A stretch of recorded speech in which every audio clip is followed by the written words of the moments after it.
எதிர்காலத்திற்கான மறுபெயரே போராட்டம். இன்று மனதில் தோன்றும் ஆசை நிறைவேறவில்லை என்றால் இதயம் அது எப்போது கிடைக்கும் என்று போராடும். கனவு என்று நனவாகும் என்று மனம் சதுராடத் துவங்கும். எனினும் வாழ்வானது எதிர்காலத்திற்கும் உரியதல்ல, இறந்த காலத்திற்கும் சொந்தமல்ல. வாழ்வென்பது வாழும் நேரத்திற்கே சொந்தம். அதாவது நிகழ்காலத்தின் அனுபவம்தான் வாழ்வின் அனுபவம்.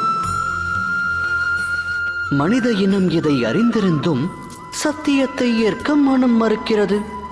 ஒன்று முடிந்தவை பற்றி எண்ணி மனிதன் மனம் நோகிறான், இல்லை இனி நடக்கவிருக்கும் எதிர்காலம் குறித்தெண்ணி மனம் வேகிறான்.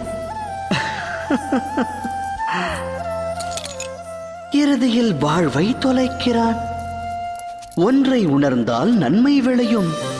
நடக்கவிருப்பதை கணிக்க இயலாது, நடக்கப் போவதை உருவாக்கவும் முடியாது. நடப்பதனைத்தும் இனிமையானதென்று மகிழ்ச்சி கொண்ட மனதோடு வாழ்ந்து வருங்காலத்தை எதிர்கொள்ளலாம். நிகழ்வது முன்னரே நமக்கு தெரிந்தால் பின் வாழ்வில் சுவாரஸ்யம் ஏது? சிந்தித்து செயலாற்றுங்கள்.